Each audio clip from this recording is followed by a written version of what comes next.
Good evening, everyone. Ira Jackson is my name. I'm very pleased to welcome you here tonight and to play MC for the program. Obviously, you have in front of you the formal program, which says that Paul Grogan, the president and CEO of the Boston Foundation, someone who I respect, well, I have more respect for his civic leadership than, I have enormous respect for his civic leadership, and he's a dear friend. He is our visiting Robert C. Wood Professor in Public and Urban Affairs this year at the McCormick Graduate School here at UMass Boston. And as you know, he's going to speak on where Boston can lead the urban education crisis and what to do about it. First, a welcome from our favorite educator. Let me just say, if each one of our 128 Boston public schools had a leader as effective, as dynamic, and as well-loved as our own, Paul would need to find another topic. So without further ado, he doesn't like elaborate introductions. Our charismatic, caring champion, Chancellor Keith Motley. So let's hear it for our charismatic dean. Ira Jackson, thank you so much. Thank you for understanding that this university was one and is one that's on the move, and that your talent would be welcomed here. Your talent would be a continued asset here. I'm just so honored to be here tonight. I almost ran back from downtown. I was downtown having to make sure that others understand what's going on here on the peninsula. And I knew that this was Dr. Wood's night, so I had to get back here. Good evening and welcome to the University of Massachusetts, Boston. I'm so delighted to see so many of my, they say old friends in here, but I won't say that. I'm looking around the room. I am not going to dare say that, old friends. My dear friends are in this room, people that I've known for a long time who've been so influential, not only in this great city and the Commonwealth, but to this university. We thank you for understanding tonight is a wonderful night. It's a night where we host our Robert C. Wood Visiting Professorship in Public and Urban Affairs lecture, and we host some wonderful people. Peggy Wood, thank you so much for being here, always being here. You know you light up my day when I see you. So thank you. We can count on you here. We're honored by that. And thank you so much to you and your family. Governor, thank you for being here. Sis, thank you for being here. I am so grateful to have all of you here this evening. It's an honor to have each and every one of you on this campus. Thank you as well to the members of the Boston Foundation, I must do that, whose support has given this evening, the support has made this evening possible. I'm grateful to you. I know Mary Jo Meisner has to be around here somewhere. Oh, there she is. Good to see you, my partner in crime and so many things that we do together. Naomi Parker, Ted McEnroe, and also Elizabeth Pauley is here. I'd also like to recognize the founding dean of the McCormick School of Policy and Global Studies. Steve Crosby's back there.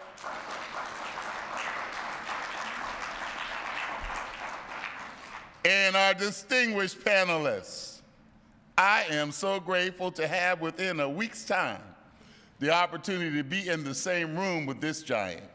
Roxbury Community College's president, Valerie Robinson, thank you.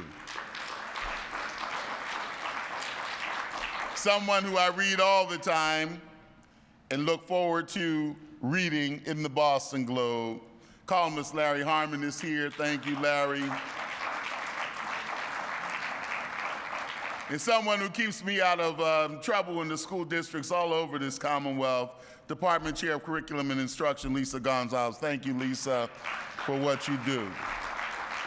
So with tonight's lecture, we honor Mr. Wood, his expertise as Secretary of Housing and Urban Development, but also his legacy as president of our great university system in his leadership in policy, housing, education, and urban affairs.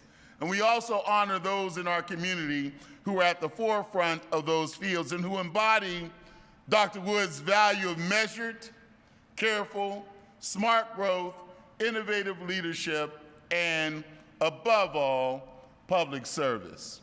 I happen to think that this year's Robert C. Wood Visiting Professor in Public and Urban Affairs was made for this position and made for this opportunity. My friend, colleague, Paul Grogan, President and CEO of the Boston Foundation, has made it his life's work to address issues that affect all Bostonians, whether they live in the brownstones or on the streets. He is determined to improve the quality of services, the availability of our resources, and the standard of living for all. In every role he's taken, from CEO to author to community organizer, he has used his intelligence, his resolve, his compassion to take on some of the toughest challenges facing our city and indeed our country. He's done incredible things for the city of Boston and its underserved and underrepresented populations. More importantly, he knew President Wood. That is what's so special about tonight. He can actually touch that legacy in ways that so many who come to these lectureships can. So thank you for being able to bring that tonight as well. I'm proud that our university is a partner with the Boston Foundation and proud of the incredible work we do together to improve the lives of those in our communities. We share a mission to improve access to education in the city of Boston, particularly in the public system. And I'm excited to hear his ideas on where Boston can lead in urban education. Thank you, Paul, for just being you, for being that person that I can depend on to be consistent, to be someone who understands the challenges, doesn't run away from the issues, and is always there when you need them. We were so grateful that you said yes, and I'm looking forward to tonight. Welcome, my dear friend. Thank you so much, Chancellor.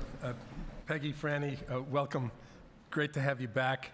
For those of you who don't know, Maggie Hassan is the 81st governor of the great state of New Hampshire. In a recent national column, she was described as hardworking, focused, patient, and tough. For those of you who saw, I think it was Sunday's New York Times, she was also mentioned, I'm sure she's embarrassed that I'm going to mention this, as one of the likely vice presidential candidates in the near future. And I only asked her why she would be on the bottom of the ticket. We're delighted to have her back. She is one of Bob and Peggy's two daughters, and we're thrilled that she's back to share some reflections about her dad. Her dad's life, and the Chancellor described some of the highlights to you, is in the program. I mentioned just a couple of other things about Bob Wood. He's probably more responsible than anybody else when he was president of the University of Massachusetts system for us being here on Columbia Point. And there's no question that Bob Wood is the guy responsible for convincing Mrs. Jacqueline Onassis to relocate the John F. Kennedy Library from Harvard Square to Columbia Point. So in introducing Maggie, I'm going to just reflect on a couple of words that Vicki Kennedy shared with a nationally televised audience just 2 weeks ago. It was broadcast on C-SPAN, and it was a meeting of the National Commission on Bipartisanship. Maggie might be surprised to know that John Sununu was on that commission. But Trent Lott was there, and Andy Card, and there may have been a Democrat or two, Olympia Snow, but it was an incredible forum. And Vicki got up at the John F. Kennedy Library, and she said the following: here at the John F. Kennedy Library, next to the Edward M. Kennedy Institute for the Senate, on the beautiful campus of the University of Massachusetts, Boston, Columbia Point is the place to be. So thank you, Bob Wood. Thank you, Governor Maggie Hassan. I think he's looking down and smiling on this event. Maggie Hassan. Thank you, Dean Jackson, for the introduction and for the memories of Dad. I join my mother and my sister in welcoming all of you, welcoming our special guest, who I am looking forward to hearing from, Paul Grogan. Chancellor, thank you so much for the welcome. To the committee who selected Paul Grogan, thank you for your work. I would be remiss if I didn't add that my sister and I also have a brother. He's the ne'er-do-well who's an actor in New York, and so you never know what his schedule is going to be, but he sends his greetings too. You know, one of the things that he would tell you is that a lot of what he brings to his profession as an actor are things that my dad taught him and taught us, and that resonate in some ways in tonight's event for me. I spend an awful lot of time talking with people about what it's like to be governor and how you balance the work of being governor. And of course, a lot of what I know about the work comes from the example my dad set. And from the very deep core values that he brought to this campus and to all the work that he did. Core value number one was that in a democracy, everybody counts. Everybody counts. And if everybody counts in a democracy, then the democracy actually has to work so that the people who count have a chance to do what we want them to do in a democracy, which is work hard, raise a family, have an opportunity to climb that ladder of success. And so I was thinking about this the other day because I get a lot of questions, and the most recent one came from a very smart fourth grader. In New Hampshire, fourth graders take an annual field trip to the State House and the Supreme Court. It is part of their civics curriculum in fourth grade. So just about every fourth grader who goes to public school in New Hampshire, and a lot of the private schools, come through the State House. And if the governor is there, it is the custom for the governor to talk with the fourth graders. And it's one of the things in a small state with a very accessible state government you get to do. So this fourth grader says to me, and the questions I get from them range from what's your favorite color, to what kind of dog do you have, to do you ever get frustrated, and then this question. Governor, are there any times when your personal beliefs are different than what you think most of the people in the state want? And what do you do if they are? And I'm thinking, no adult has asked me this question. And it was a really good question. And I thought a little bit about it, and I answered it as best I could at the moment, which frankly wasn't very well. But I thought about it coming down here tonight. And the thing is, in a democracy, everybody counts. And in a democracy, things need to work. Which means that when you sit down with people who are your equals, when you sit down with legislators who have votes, it's their responsibility to cast the vote the way they think is best. You actually have to make things work, and the way you do that is by realizing that if everybody counts, then everybody's opinions and ideas and philosophies have value, and you have to find your way through the disagreement that you may have to a solution. Because ultimately, solutions working towards progress is much better than no solution at all.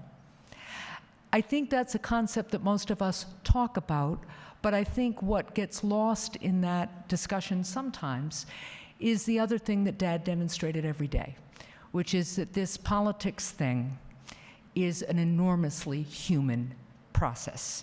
It's an enormously human enterprise.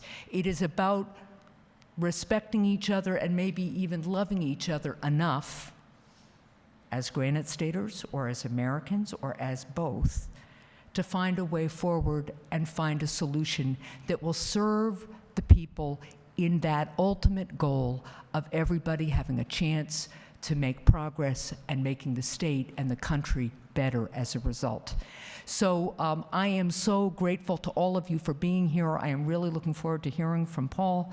I thank you all for the work you do.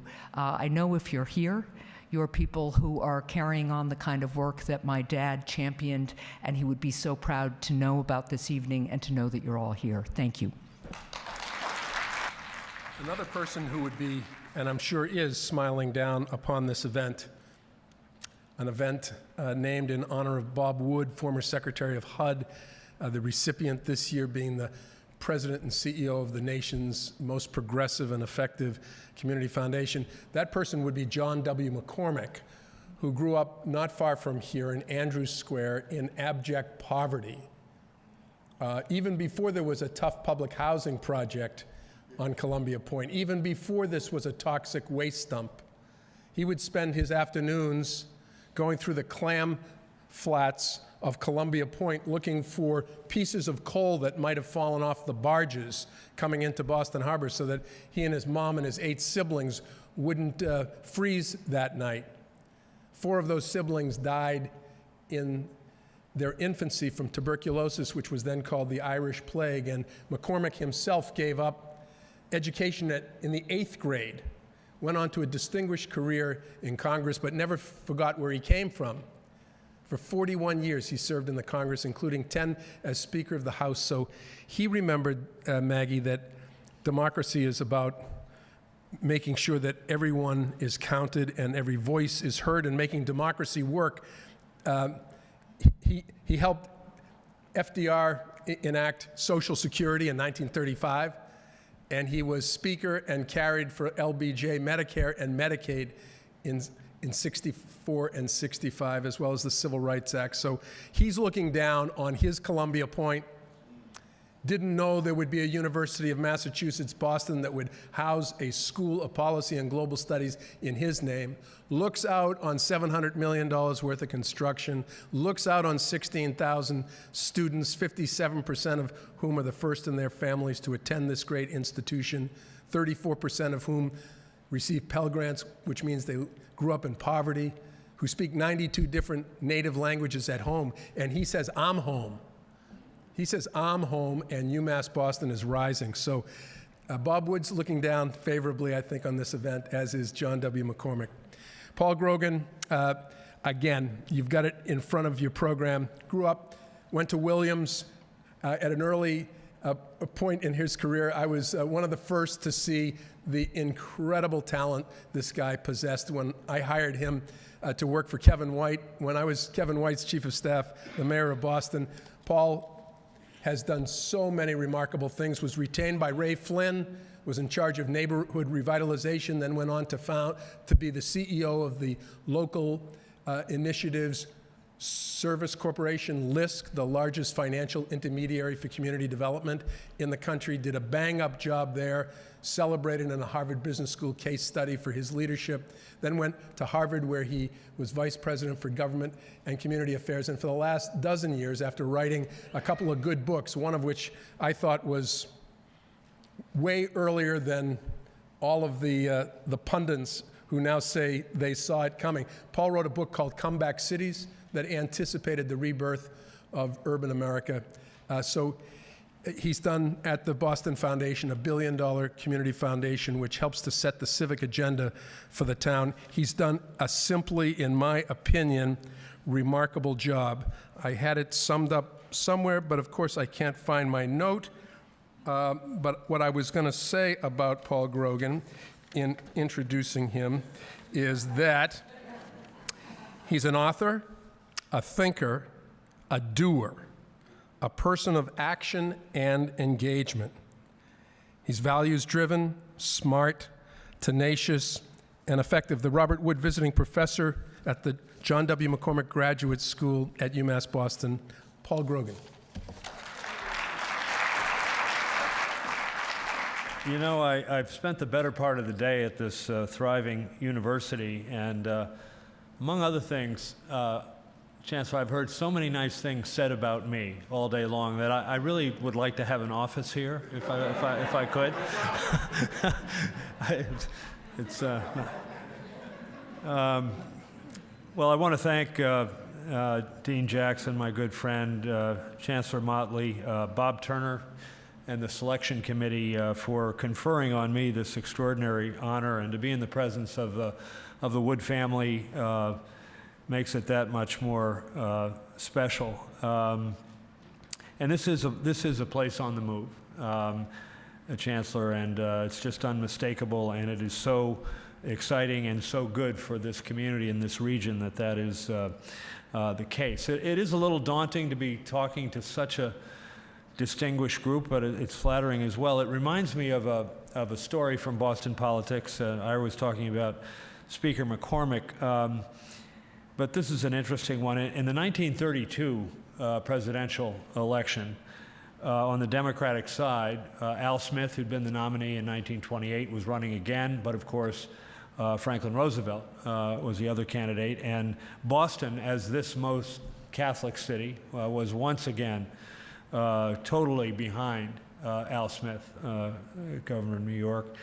And James Michael Curley, the mayor, did something truly stunning. He came out for Roosevelt in the primaries and was, of course, the subject of great opprobrium in the community for deserting Al Smith. But of course, that bet on Curley's part came in, and as part of the payback, the new president agreed to come to Boston and give a ticker tape parade with the mayor, which he did, and they started at the airport, and they were driving, very quickly through the streets of the city, and Mayor Curley said, Mr. President, I think we should slow down. I want the people to see. And Roosevelt said, Mr. Mayor, everybody here knows who I am. And the mayor said, well, that may be so, Mr. President, but I want them to see who you're with. And it is very, very nice to be seen with all of you tonight. I am enormously honored to have the Wood visiting professoriate this year. And as Chancellor Motley mentioned, one of the reasons, not the only reason, but one of the reasons is that I knew and worked with Bob Wood. I was a very junior aide to Mayor Kevin White during the time that Bob was superintendent of the public schools, and I was working heavily in the education issue. So I really got to see him in action and get to know him, and could be counted among the legion of admirers.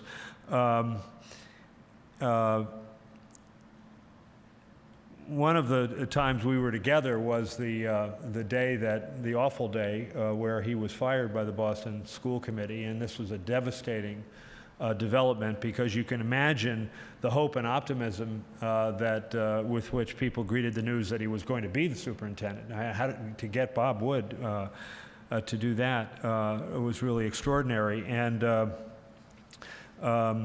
it was Kevin White called me up and said, go over and sit with Bob and talk with him. And so he's got to be having an awful day, which I did, and I'll never forget that day and the blow that it was to the city. Of course, the Boston School Committee was dysfunctional and later proven to be quite corrupt. And it's ironic that even in what was ostensibly a defeat,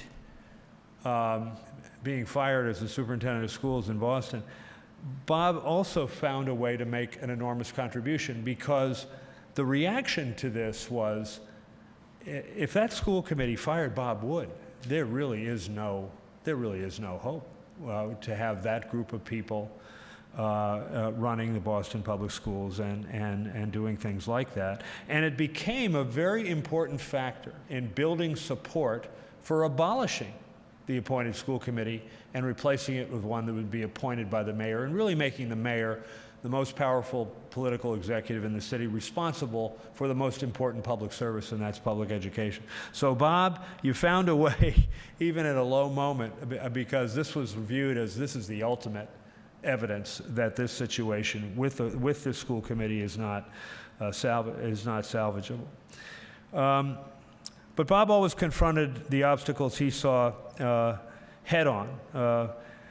Patrick O'Malley, editor of your own New England Journal of Public Policy, described him as a man who did not know the meaning of running for intellectual cover, nor, for that matter, was he much inclined to take prisoners of sloppy thinking. And that's how I remember him. Bob Wood was an unreasonable man, and I mean that as the highest compliment. In 1903, George Bernard Shaw wrote, "The reasonable man adapts himself to the world. The unreasonable man persists in trying to adapt the world to himself.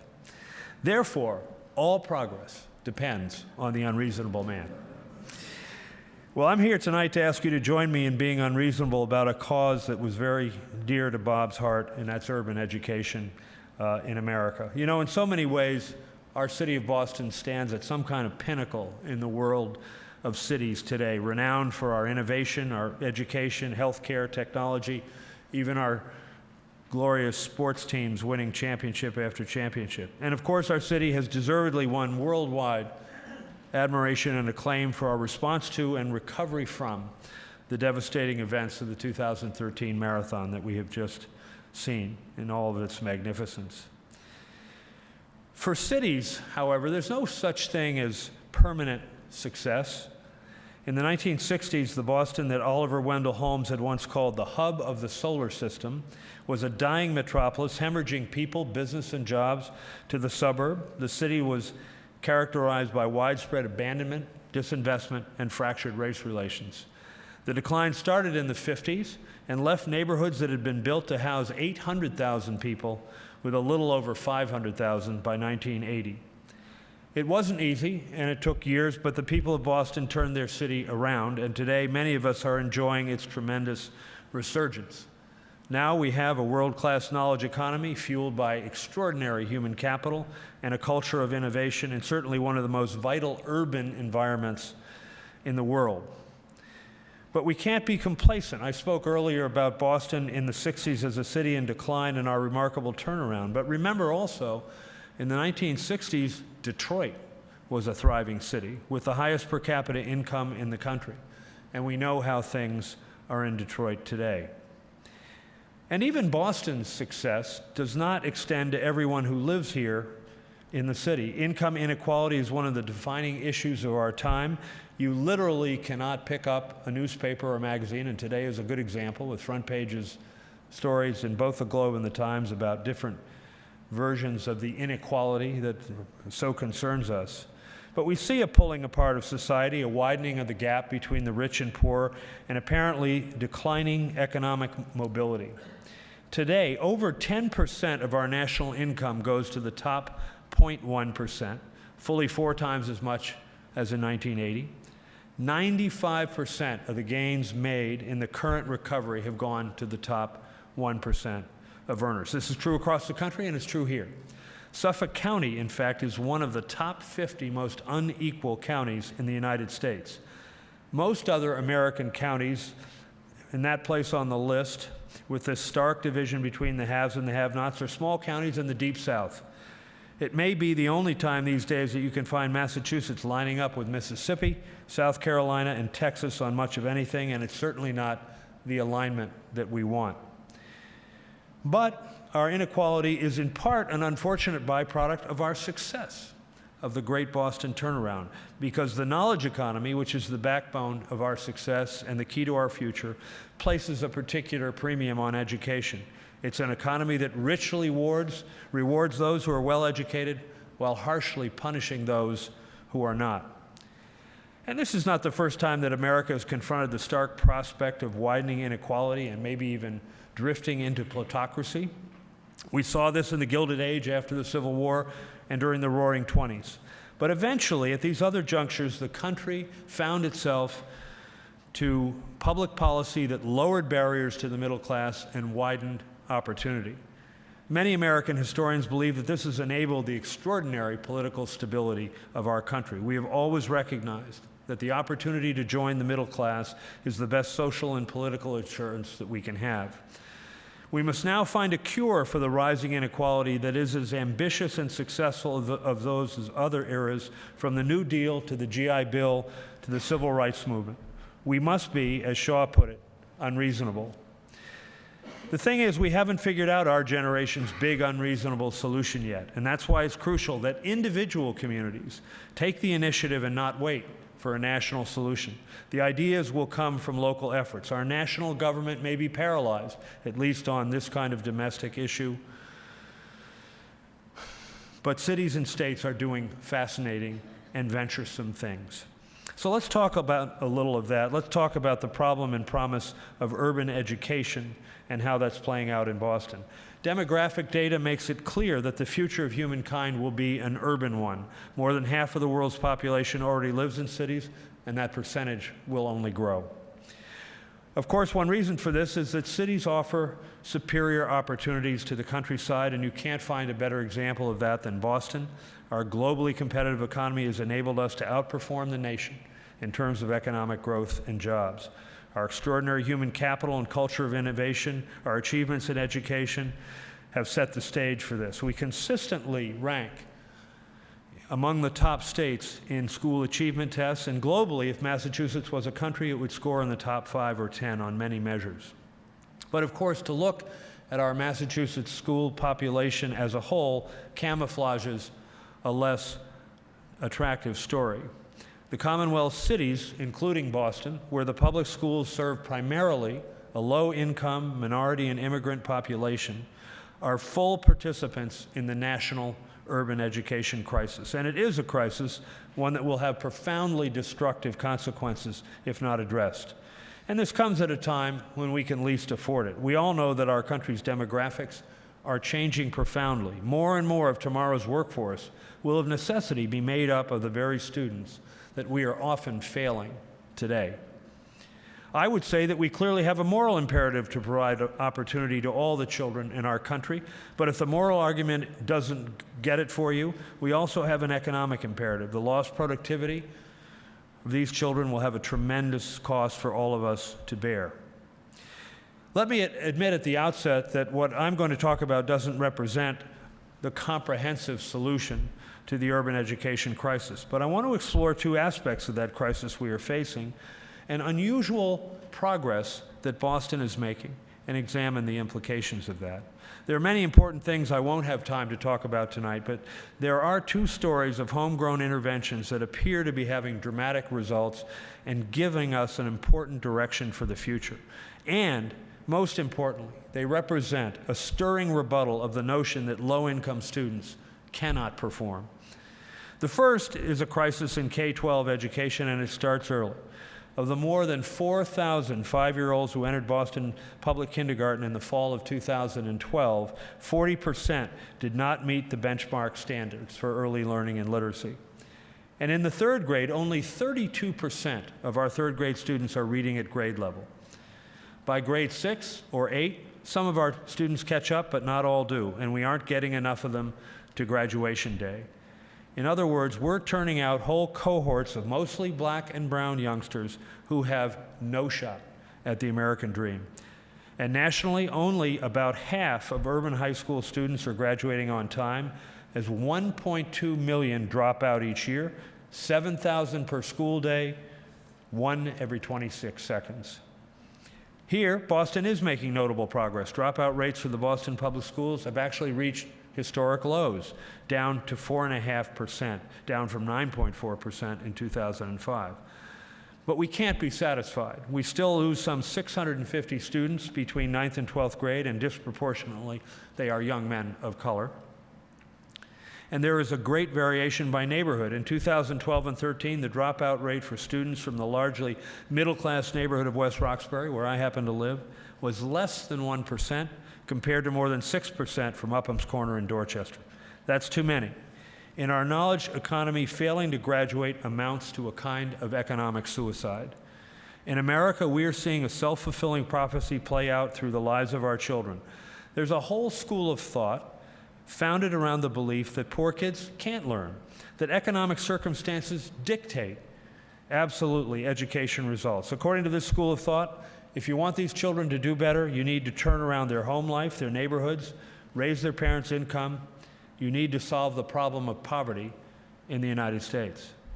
And I'm sure that everyone in this room joins me in the fervent hope that we will do that. But the question comes, what do we do in the meantime? Of course, poverty is tightly correlated to poor results in school, but it doesn't have to be so.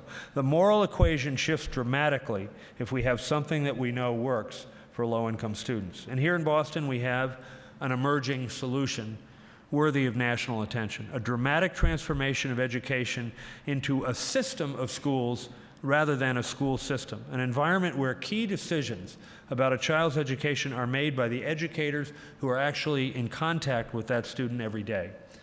A frame that was drawn by courageous educators and public officials not willing to wait until poverty was abolished to expect better results in school.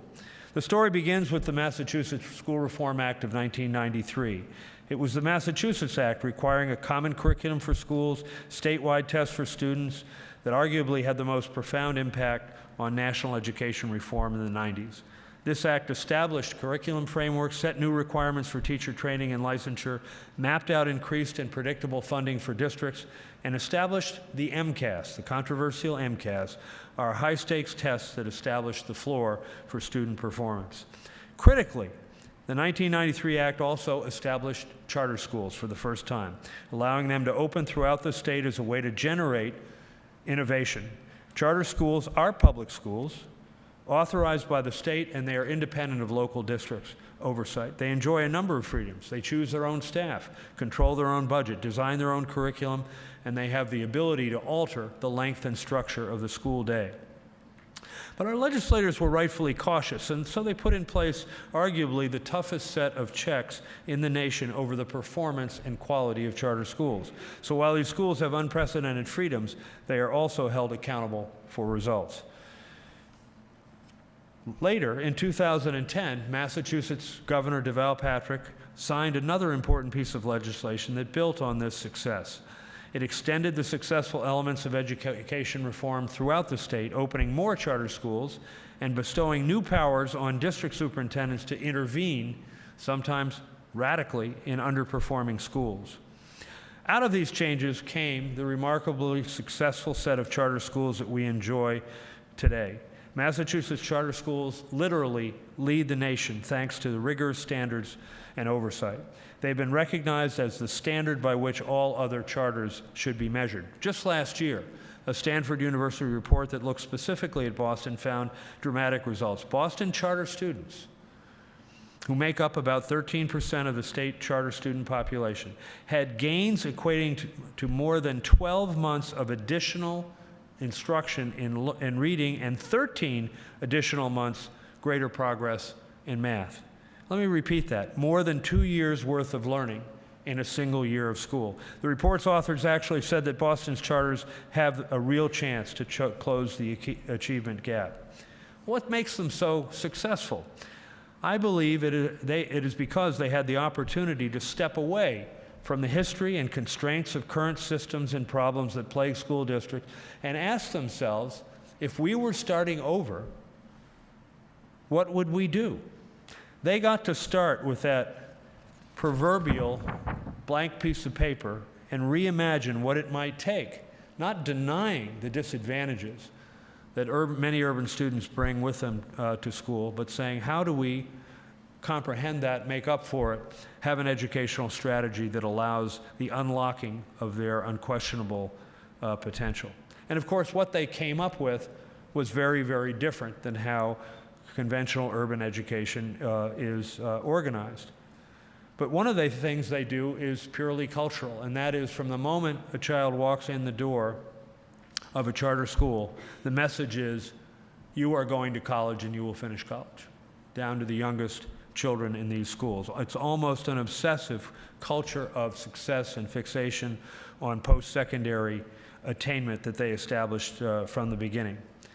They have a much longer school day and year, on average packing in approximately 380 more hours of instruction in a 180-day school year, or about 62 more days.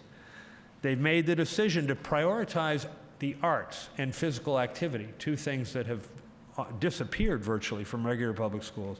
And their longer school day and control of the scheduling permits them to do this.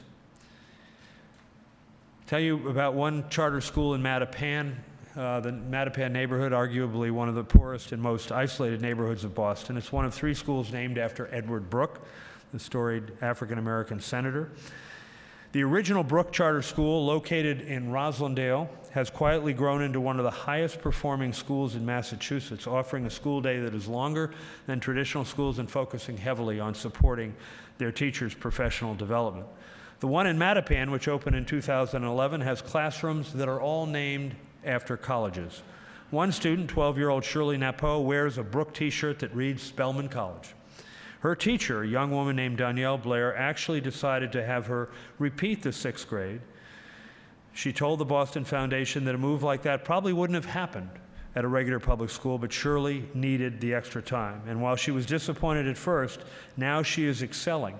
Math is her favorite subject, and she's a leader in math classes. In fact, Danielle Blair's class ranked #1 in the state in 6th grade math last year. In the Brooke Charter Schools that attained that #1 ranking, 94% of the students are either black or Hispanic, and 80% come from low-income families. But none of that is limiting or defining their potential as far as the Brooke School is concerned. But let me be clear, charters are not the only schools in Boston or the Commonwealth that are succeeding. Other schools have taken the lessons of charters in some cases and have seen dramatic improvement. They too have been able to reimagine what their school might be, starting with that proverbial blank page. And let's remind ourselves that this was the original vision for charter schools, to generate innovations for the regular district schools to adapt. But after a lengthy postponement due to the war that was waged on charters by their many opponents, this is finally happening as intended. The 2010 legislation is a great example. It created a class of schools called turnaround schools, a designation given to the lowest performing schools in Massachusetts. Orchard Gardens K-8 pilot school in Roxbury enrolls some 800 students, 90% from low-income families. Close to half are English language learners. Since the school's opening in 2003, Orchard Gardens was one of the lowest performing schools in the Commonwealth. It had 5 principals in 7 years and a teacher turnover rate of more than 50%. The student failure rate on the MCAS was one of the highest in Massachusetts. But in September of 2010, Orchard Gardens became one of 12 turnaround schools and gained control over decision-making that had always been elsewhere. Andrew Bott, the principal, now had the freedom to make the dramatic changes not possible in other district schools. One of the things he did was hire virtually a whole new staff, keeping only 2 or 3 of the faculty that had been there.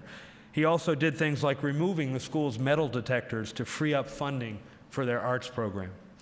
Bott's approach involves the integration of 3 powerful strategies: people, data, and time. He focused on hiring a new team, improving the effectiveness of the staff. He introduced the relentless use of data to differentiate and improve instruction and significantly increase learning time. In just 3 years, Orchard Gardens is in the top 2% of Boston public schools in terms of academic achievement growth, and recently it was designated a level 1 school by the state, the highest performance level. Its turnaround has been so outstanding that their students were invited by President Obama to visit the White House. But let's be clear, giving a principal power to make change doesn't guarantee success. Making the school day longer or extending the school year doesn't guarantee success.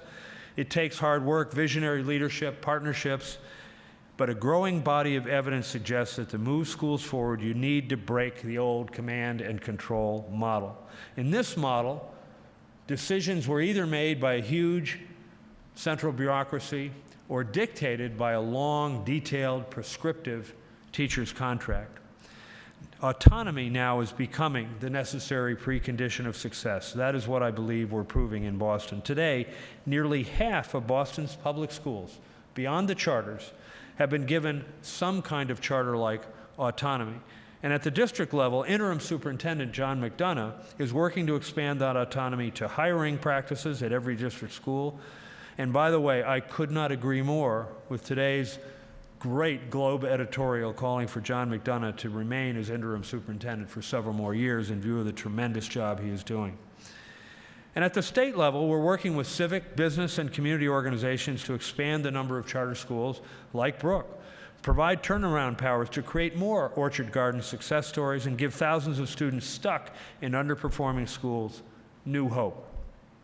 Pair this with a talented workforce of educators, Boston can be the first city in America to halt the epic catastrophe that has been urban education for decades. And we have no choice in this because our schools are not producing students who are ready for college or career. In today's economy, that's not a nice to have, it's a must have. Students need a post-secondary credential in order to make their way in this knowledge economy. But now that we've established that there may be an emerging solution to the crisis in K-12 education, let's look at another part of the pipeline, further along, and talk about another crisis, this one in college completion for urban populations. I'm more than aware that there's a new debate brewing about the value of higher education itself, with some questioning its importance. But in this room, I'm going to guess I won't be booed off the stage if I beg to differ with that point of view. A typical bachelor's degree holder earns nearly $2 million more in their lifetime than a high school dropout, and $1.5 million more than a high school graduate.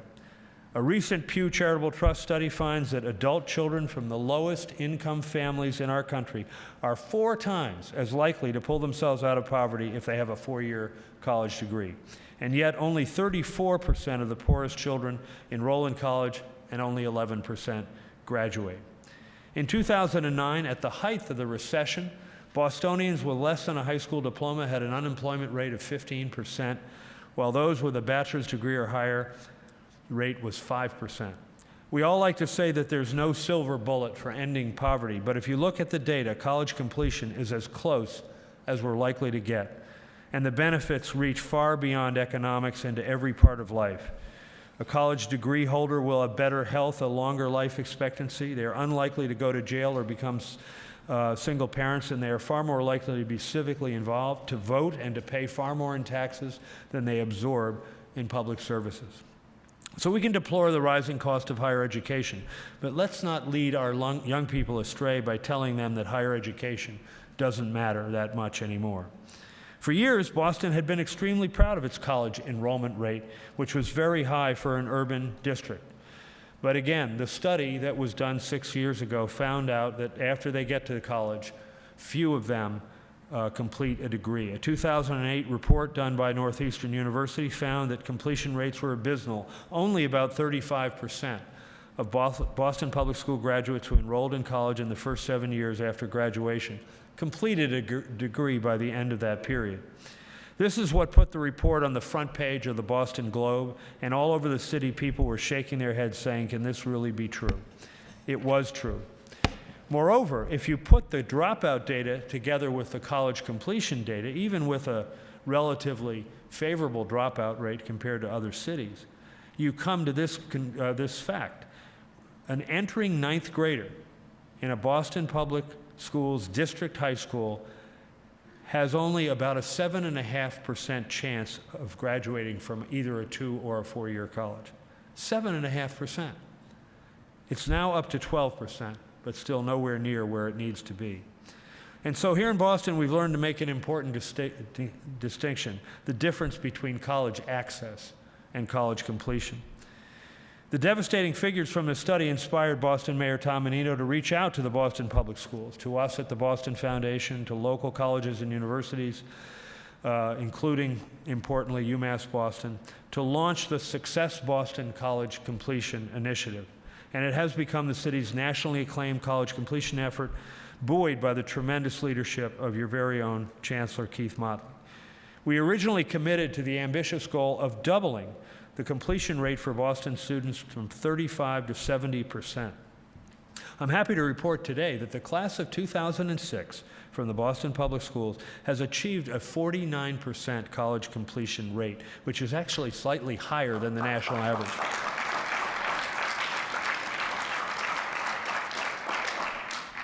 truly extraordinary for an urban district serving primarily low-income students. But we're not satisfied, and we're sticking to the original goal of 70%, which will be a national story if we can reach it. We support students by providing coaches to help them adjust to their first few years of college. These coaches are of a particular help to students without family members who've gone to college or who might need to work several jobs while attending school. They help these students not get derailed by the small setbacks that happen in their lives. And when I say small stuff, I mean things like getting a duplicate for a missing green card, which was stopping a young community college student, Alicio DePina, from beginning school. A Success Boston coach named Danny Rivera started by helping him with that, speeding the process so that he had it by his first day of school. Danny stuck with Alicio through his first 2 years and then proudly watched him go on to a 4-year college in Connecticut, graduate from there, and then go on to graduate school. Something as simple as a green card. And many of the issues that can derail these students from their dreams are that simple. Getting health insurance, registering, transportation issues, finding the right apartment, finding a job, dealing with some kind of crisis at home. While the coaching appears to be particularly powerful, it's only one aspect of the program. High schools have increased the rigor of their coursework to better prepare students for the demands of higher education and, very importantly, reduce the percentage of students who need remediation before they can do true college work. And Success Boston has leveraged more than $5 million in student aid for its participants over the last 4 years through its partner organization, You Aspire. Now, some 2,000 students have been coached either in high school or during college. As part of Success Boston, Chancellor Motley has formed a coalition of more than 30 institutions of higher education in the region, all committed to this initiative. And UMass Boston itself has pioneered an effective coaching model that is getting dramatic results in terms of improved graduation rates. We aren't finished yet, but I think we can confidently say that Success Boston appears to be working. We're on the right track. And a recent study of it found that the 2-year college persistence rates for Success Boston students is more than 23% higher than a peer group who are not participating.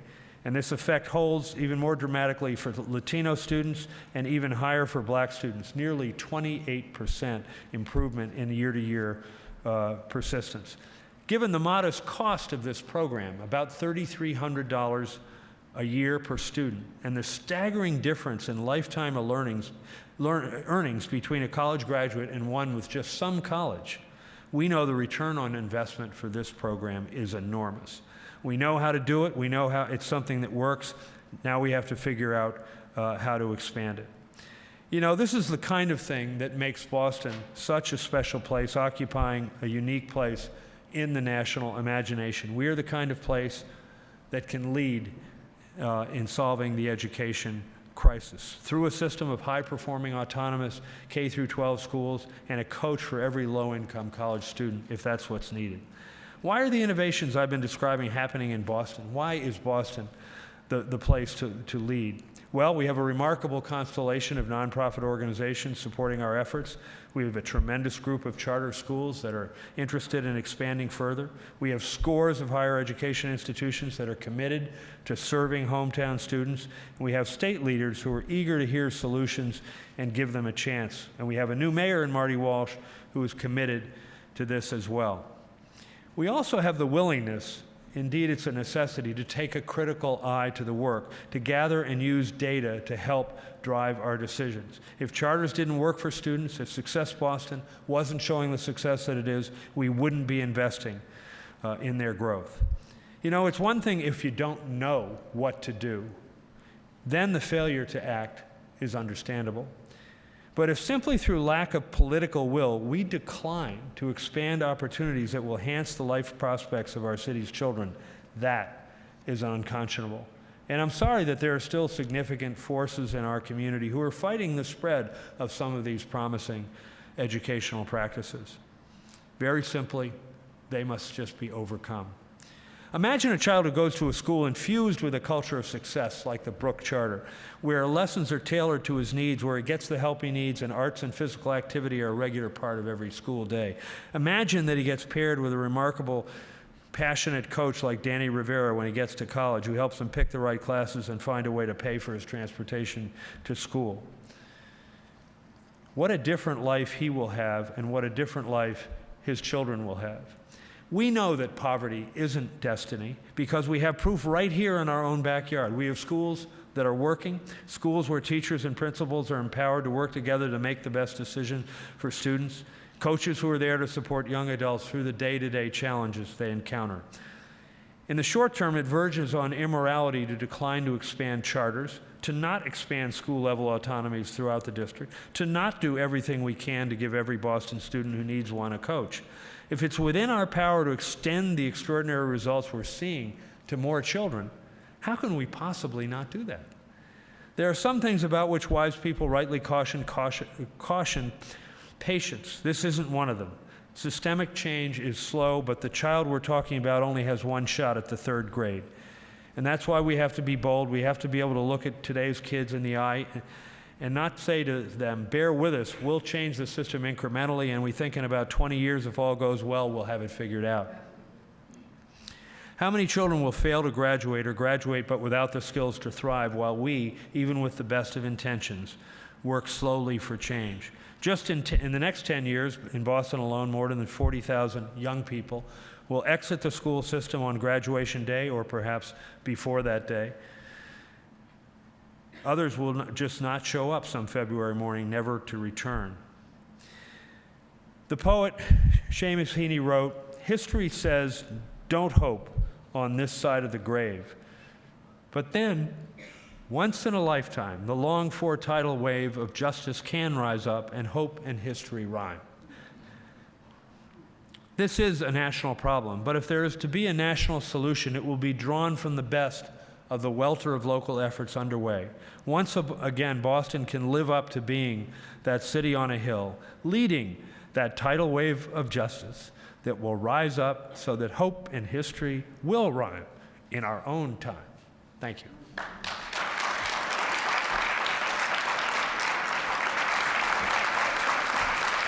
That was just terrific, Paul. I'm Bob Turner. I have the pleasure of being the chair of the Wood Professor Committee. I'm going to ask the panel to come up now. I'm going to ask Paul to stay there because I hope we can get a conversation going that he will continue to be part of. I want to thank them in advance for what I know will be their generous comments about my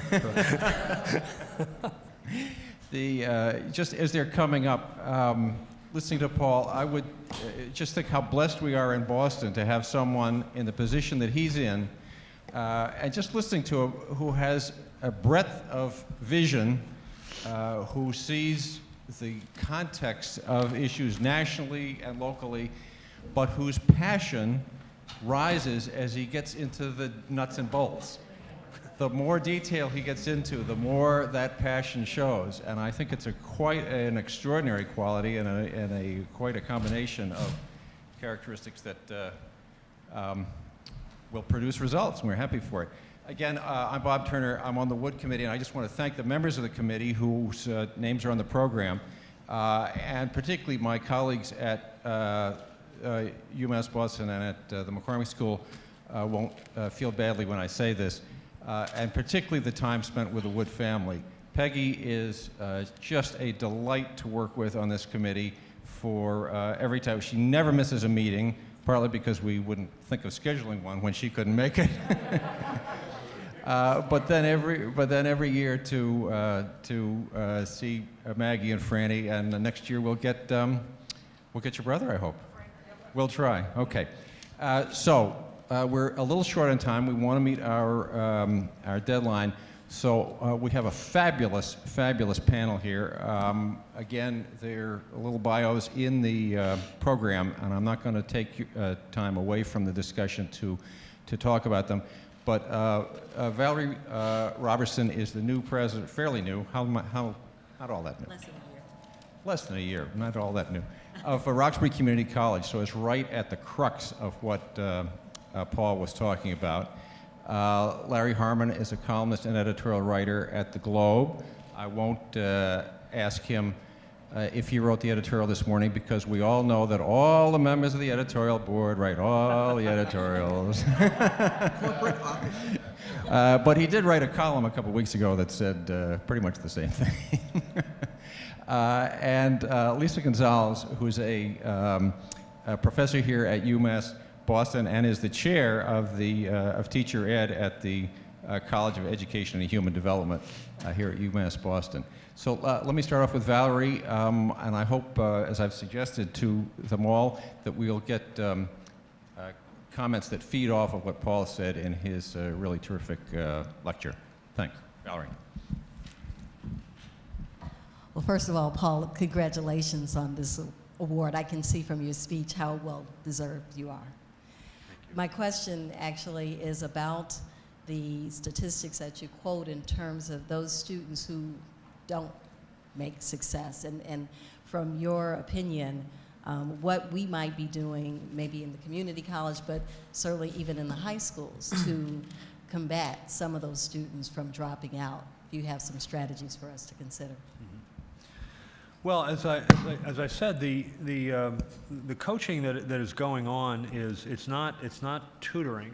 It really is kind of having an all-purpose utility infielder backing you up, and so this it's not expensive. It's not a deep intervention, but it's getting surprising results. And again, I guess it's just recognizing that when you have no one to support you, and maybe you don't know how to use or make effective use of what the college is providing, very small, overcomable obstacles can be, surmounted, and it's just having a dramatic effect. So I think one of the first orders of business, and those of us in the funding world have to listen to this ourselves, is we have to find a way to really expand this work, because only about between 250 and 300 students, graduates each year are getting the coaching. So and now it's a group that is very much folks who have not who are the first from their family to go to college. Heavily minority, and so I think the effect we're getting is quite large. But to me, looking at the numbers, just in putting this talk together, we've got to expand. We've got to double or triple this, and if we did that in concert with the other things that have to be done, I think, as I said, it really could be a national story. The other thing I would say, Madam President, is that, and UMass Boston has just been fabulous at this, really the college being welcoming of nonprofit partners and really work together on this issue. There are a set of remarkable nonprofits that are part of the Success Boston effort, and UMass Boston has done an amazing job of integrating the nonprofit help into and simultaneously improving and making more transparent what the college is offering in terms of support and counseling for students. And I think everybody, Keith, ought to be looking at what you've done with that in terms of the nonprofit school relationship. But I see Lisa chomping at the bit. But it doesn't matter. What do you think? I'll jump in if you don't mind. Okay. Go ahead, Larry. Paul, you mentioned there were, I think, significant forces at work that are fighting these education reforms. In this talk, you really steered clear, by and large, of the Boston Teachers Union. But I think most people in this room know that charter advocates like yourself and the Boston Teachers Union have been, at each other's throats for a really long time. Mm-hmm. So are you seeing any positive developments in that area that would suggest Boston's going to adopt more of the charter school practices?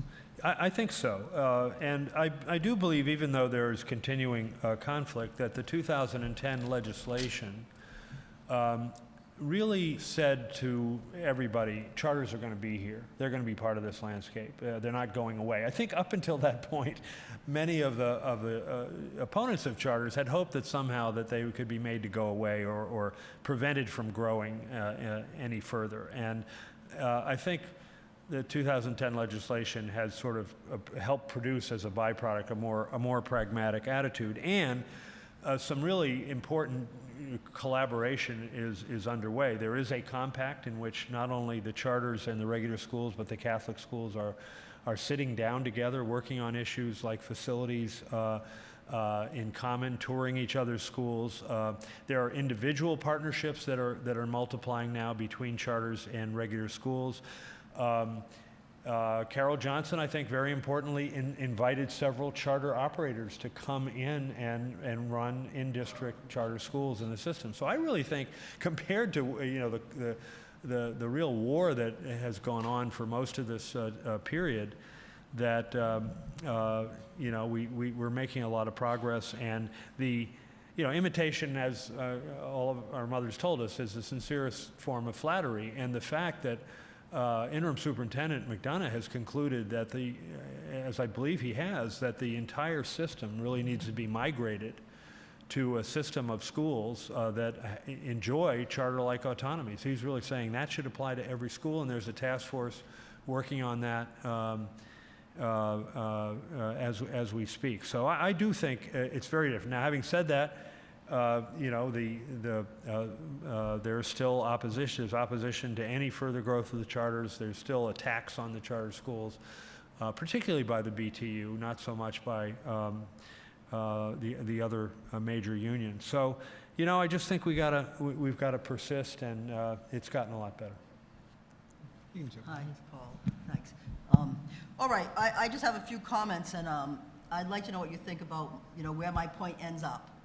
Okay, so basically, I think what we've done is we've separated social needs from academic needs in the schools. And basically, when you look at poverty, poverty is on, like, you might say, 2 tracks of poverty. So there's the hardworking parents, maybe they don't speak English as a second language, they can't make enough to provide fully for their children, but they provide support, encouragement for education, maybe books, maybe modeling for hard work. So they're poor, but they're structured. And then you have poor families where mental illness is rampant. They struggle with abuse, alcohol and drug abuse, violence and neglect. And research shows us that kids who grow up in these homes, their brains are very different. They have trouble learning. So I think it's children in these circumstances that kind of produce difficulty in learning, and what those children need are more support. Okay, which brings us to some of the schools you're talking about. Turnaround schools get a lot of extra support. And I support the MCAS. I'm not against charter schools. I know that turnaround schools get support, but we can't forget the kids who grow up in neglectful circumstances who really have trouble learning and who bring different behaviors to schools. So I see this as connecting to what you said to your college point about coaching. Kids from families who provide the structure know how to take advantage of a coach, because the parent is the first coach. The parent maybe finds the best school for them to go to, really works to find a school. The parent provides modeling, maybe good meals, a proper bedtime. So those kids who have a first coach can take advantage of a second coach. Kids who don't have a first coach because of other needs, they desperately need the coaches, but they often don't know how to take advantage of the coaches. So my last point is, yes, charter schools are great. I've done a lot of work. I did this longitudinal study. I started kids in 1st grade, and were a number of, I followed the same class, actually from kindergarten through 5th grade. There were a percentage of little kids in those classes who could learn, who would have taken great advantage of a charter school. They were ready to learn, but there were so many other kids in the classroom who had these needs that those kids fell through the cracks. And I often thought, we need 2 tracks of schools, but you can't really talk about those things. We need the charter schools, that could be one version. But then we need this other school where the social needs are taken care of. The kids get reading and math, then they get nutritional health, they get mental health, they get work with better social functioning. And we know that charter schools those kids can drop away from charter schools. Public schools have to take them. So I agree with what you said for the success of charter schools, but there is a percentage of children out there who have tremendous needs that get in the way of learning. What are we going to do for kids like that?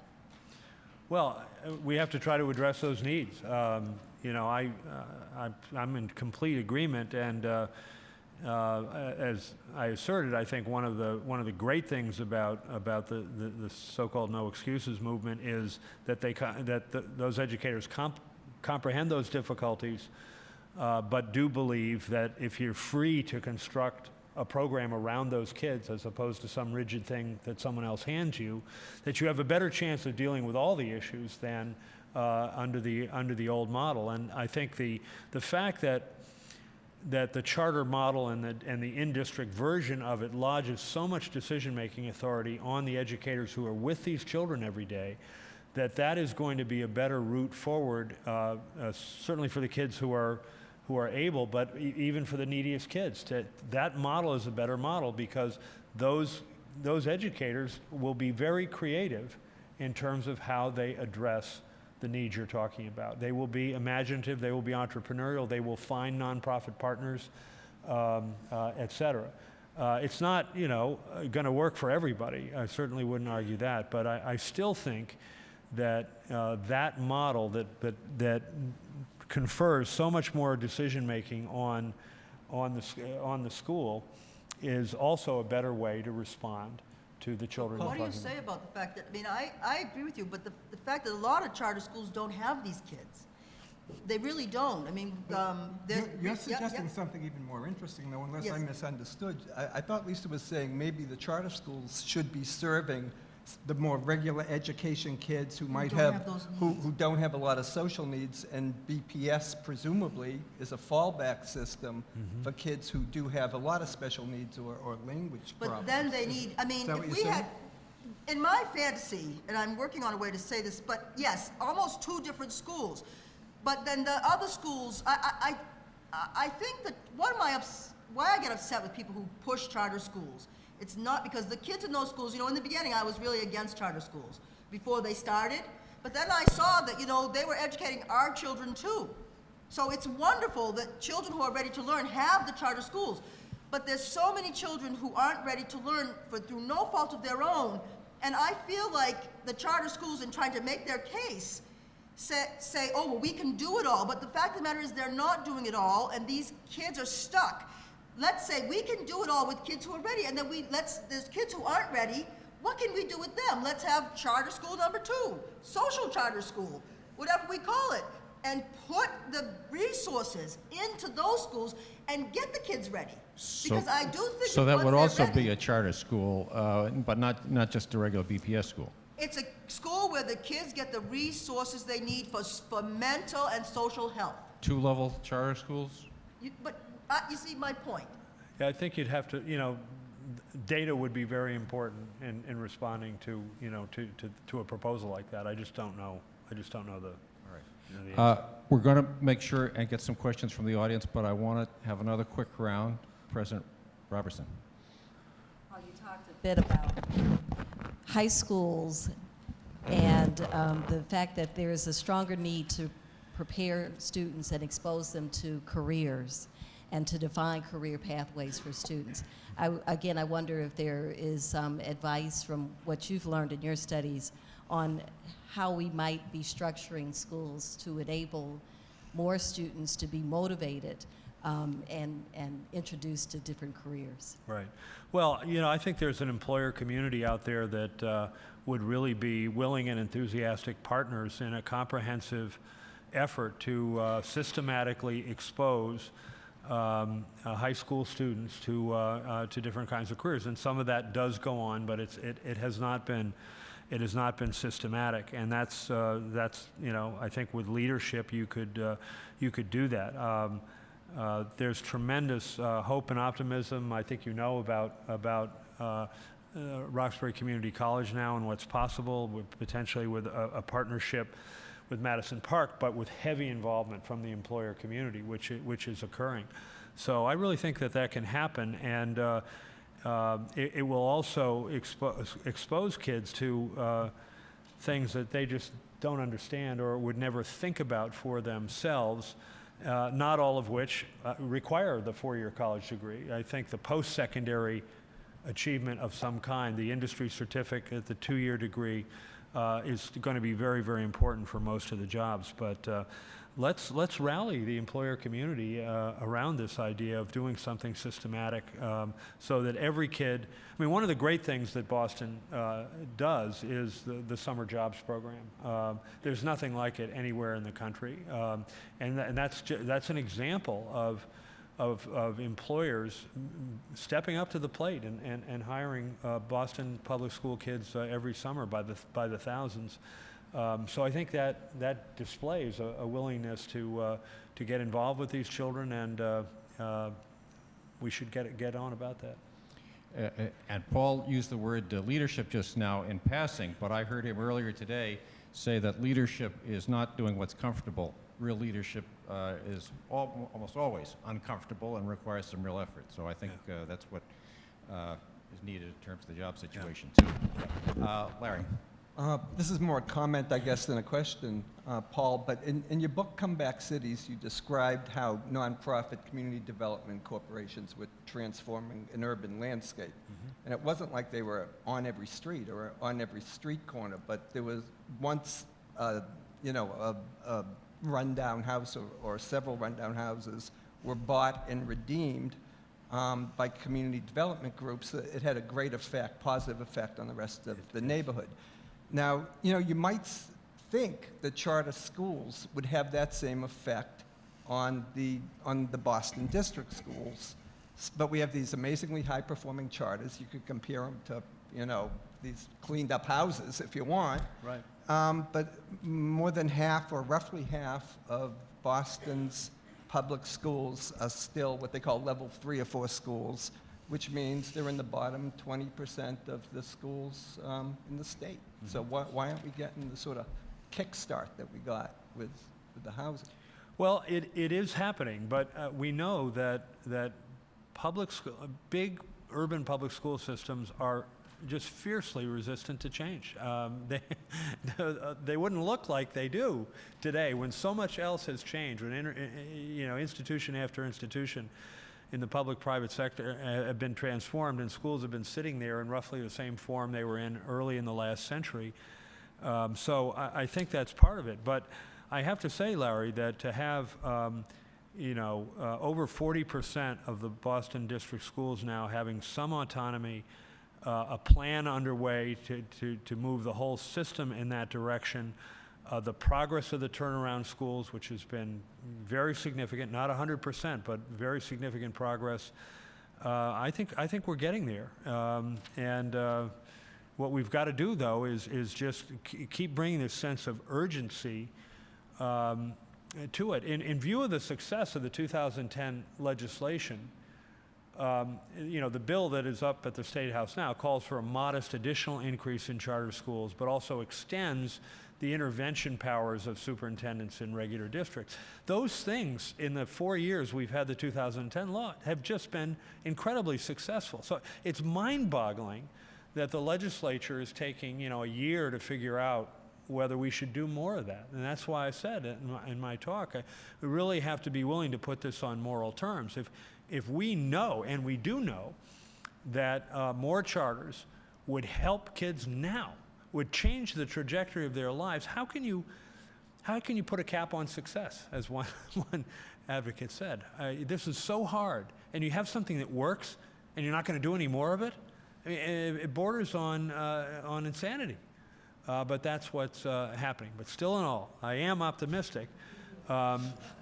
And it's just because of what's now happening in the district, and I think you're going to see big results from it. Think about the implications for teachers and principals. In these autonomous schools, those are completely different jobs than they are in the old command and control system.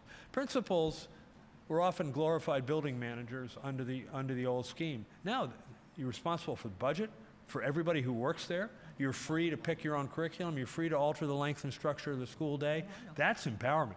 That's a fun place where you can be a teacher with your kids, but you're also shaping a whole environment. And I've been to these schools and sat in on faculty meetings, and it's completely different because they're players.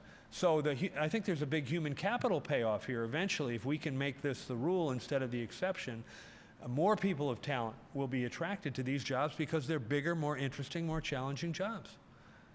That's another dimension of this that we don't talk about.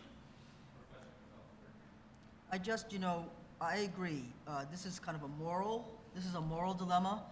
And I think there's, as you said, there's those 20% of schools in Boston that are just level 3 and 4. They're just not doing well.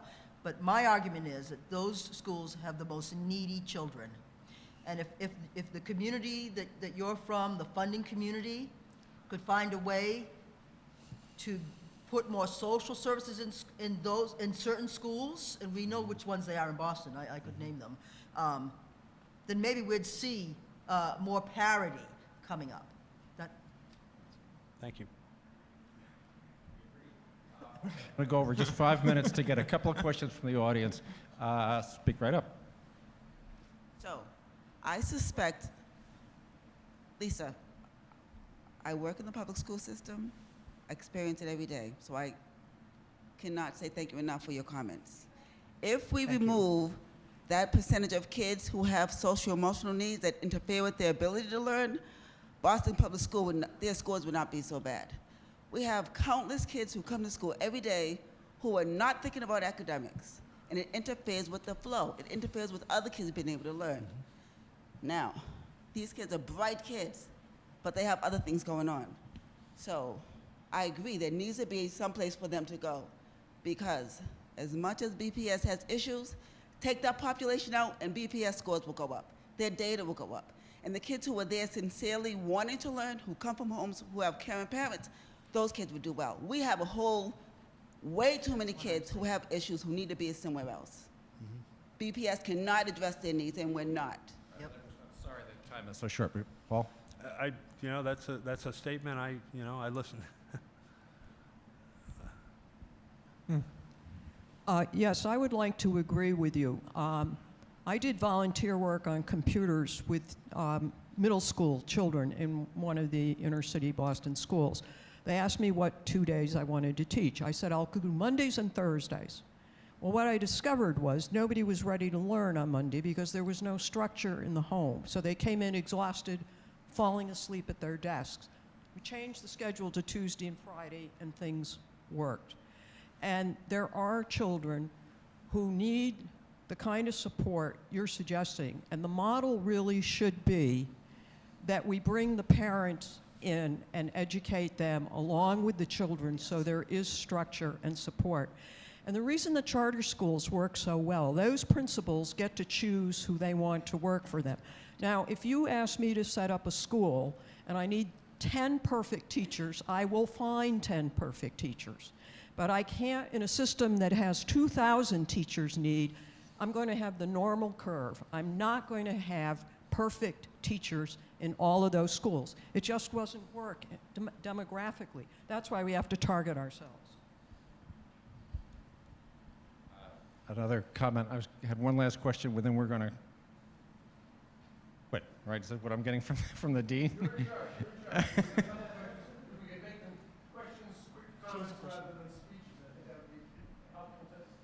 Very quick. Yes or no plus. Yes, I would just like to applaud you, Lisa, for what it is that you had said. I am a Boston Public Schools student. I am a RCC graduate. I'm a UMass graduate. And so I come from the communities in which you guys are trying to help. I'm also an active parent at OG. So they have seen the president 2 times. They are doing tremendous work. But again, they do a lot of inclusive work with the special population strand that they have there. And if there was a model that is mimicked throughout Boston Public Schools to actually make it work, OG is the school that needs to be modeled and mimicked throughout Boston Public Schools to make it work. Okay. Yep. Michael, real quick. Yeah, my name's Michael Johnson. I'm faculty in the McCormick School, and I'm a BPS parent. Paul Grogan, you put a lot of emphasis on the role of flexibility and innovation in developing solutions for our public school kids. And yet some of the barriers we face seem to be financial and administrative in nature. For example, school days, which could be longer, but which cost money to pay teachers more, or funding for essential programs that requires money. So I'm wondering if you can comment on a disjunction between innovation and flexibility and additional resources to make that possible. There's no question that additional resources are needed, but there can be a world of difference at how much is needed depending on the flexibility that you have. I mean, it's amazing how creative people can be when they're responsible for what is happening. And I just use as an illustration of this phenomenon of what happens when you lodge decision-making authority. You can't find a charter school that doesn't have a tremendous arts program. You can't find one. And yet you go to the regular public schools, the lament is, well, we don't have the resources for arts anymore, or we don't have the resources for physical activity, and somehow it gets figured out in a situation where people have control. So no, you can't. If you got to pay the teachers' union wage to expand, it's going to be very, very difficult. If you can get the nonprofit world involved, you can do it more cheaply. So more resources are necessary, but I think you've got to make those resources available in a way that further empowers the educators who are with the children every day, and you're going to get a lot more for that money. I'm Marcy Merdingham, and I worked with Bob Wood, as many people here know, both in the superintendent's office and afterwards.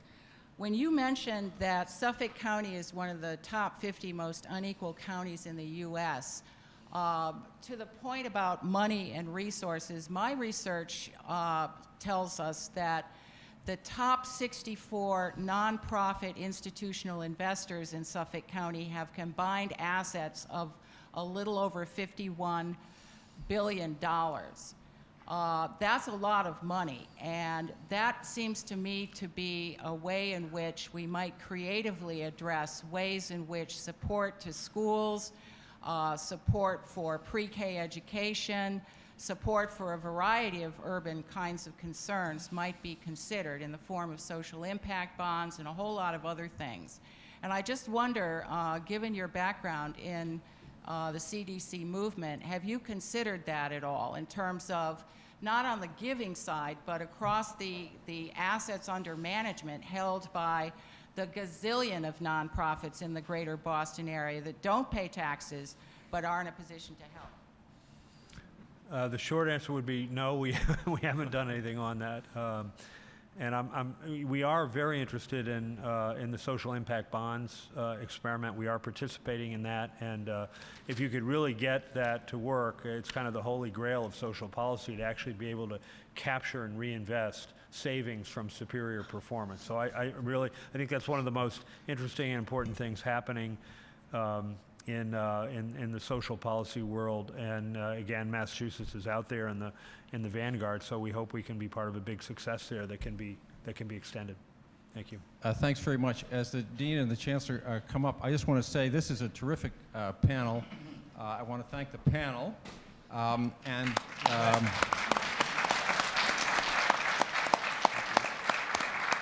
One of Paul's great early bosses was Kevin White. Well, I suppose it was Ira, but then was Kevin White. And one of my mentor bosses was Tom Winship. And one of the things he said to us at the Globe after his career was over, he said, "Make love to the city every day." And I think we have up here 4 people who have demonstrated this afternoon that there is a lot of love for the city, and the city can use it. Yeah, Thanks very much. Paul's Been great. Bob. Thank you. I think we're all feeling a lot of love and a lot of intelligence and a lot of leadership from Paul tonight. I think those of us at the university, Chancellor, feel as though we're joined at the hip with Paul in this great adventure, and we have a not a token, a serious gift for him. We can't offer him a chair because it's only a visiting professorship. But we thank you, Paul, for having the imagination of being a Robert Wood-like unreasonable man. Thank you. Thank you. Why don't you open that up with the chancellor?